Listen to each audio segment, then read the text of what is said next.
Click the subscribe button below to receive new videos as we release them. Hit the thumbs up button so others can find our content.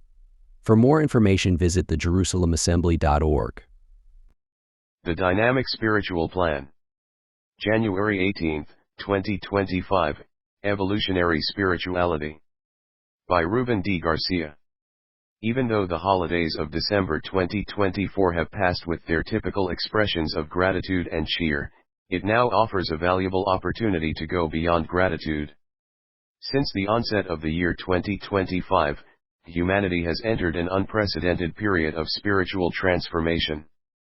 As discussed in earlier articles, all humanity, all Earth's nature has started an evolution or transformation in which all the learned experiences throughout all our lives will serve as a mechanism of an upgrading process.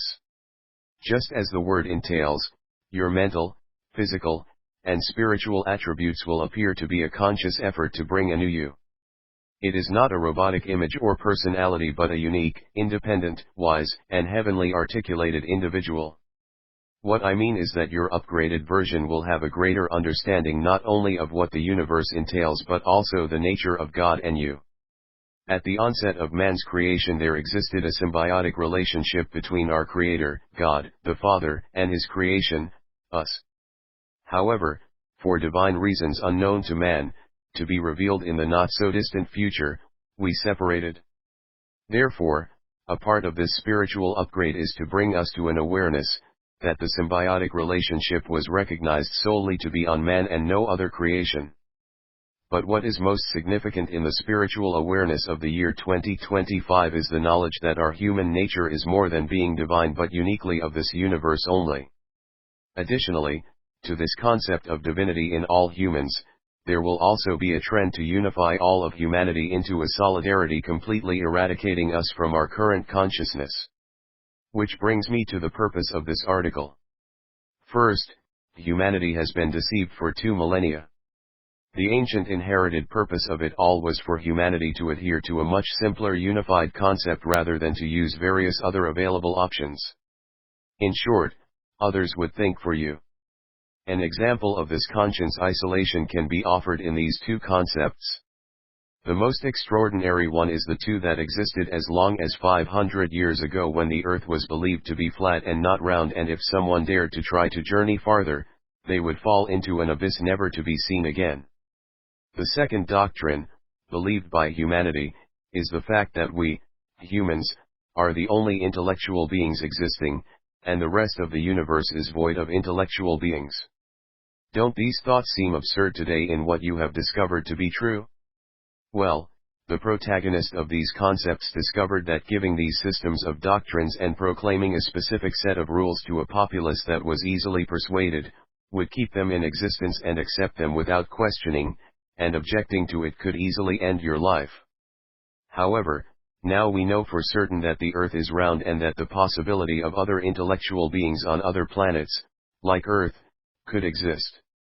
Finally, another fallacy but less accepted now was that the earth was the center of the universe, and like the other doctrines, if questioned you would lose your life. Those that contradicted the existing ruling would be labeled heretics and therefore eliminated, as history has shown. Now, to the present. We are much smarter and less gullible in comparison to our ancestors to some degree because there are still some rituals, doctrines, and programs depicting an almost invisible obedience to numerous factors that affect our conscience. In short, we are to some degree captives of a rudimentary mentality that we humanity cannot think for itself. There is still a need for someone to direct us in what we must think, purchase, do, or perform to satisfy their trend of hidden subconscious slavery. Simply, we are not as autonomous as we think we are. For example, why do we write daily with messages that contradict our sublime conscience?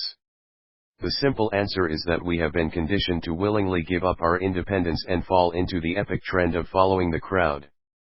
Simply, we are doing what others are doing. It does mean that we can be easily persuaded to stay within that crowded concept no matter what. For many people this is adequate because it offers them a sense of belonging which often is not as satisfying or real. In fact, in many cases they create discomfort, uneasiness, and even, in extreme situations, violence. You can see it daily by going through coffee shops, fast food places, market pay lines, etc.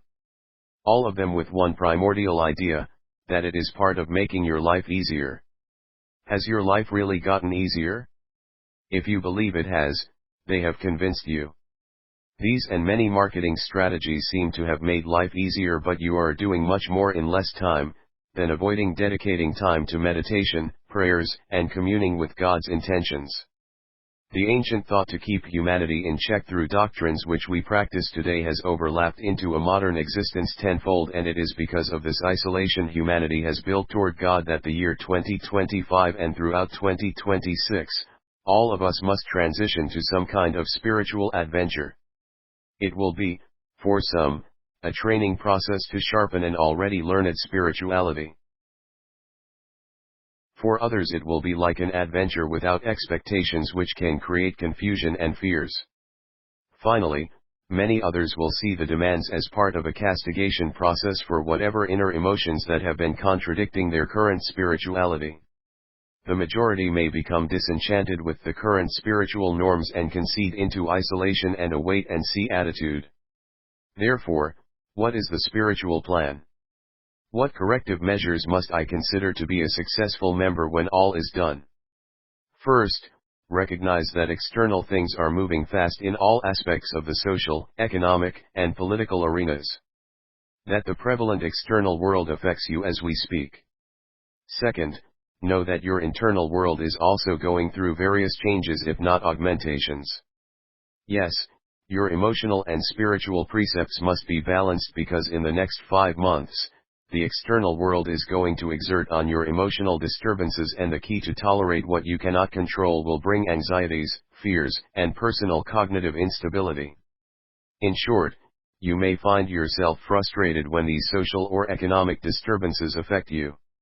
Next, your spiritual sovereignty will be evaluated. Your stand and what you believe may not collapse but run into each other, causing spiritual ambivalence, and in some cases dissolution. The various incidents, episodes, or encounters we all will go through, manifesting all sorts of uncertainties and unacceptable conclusions at a time, depend on you. Subsequently, one must not only be aware of our emotional state but willing to have an open mind. Or are you going to be the ever-present individual, the protagonists the ancient doctrines foresaw existing in our lives, or will you be free? The answer is a simple one: practice devotedly the spiritual prodigy that is expected of every human being entering to be a member of God's divine plan. The simple answer is discernment. More on this in the next article. Peace, love, and compassion absolves regrets. Remember this.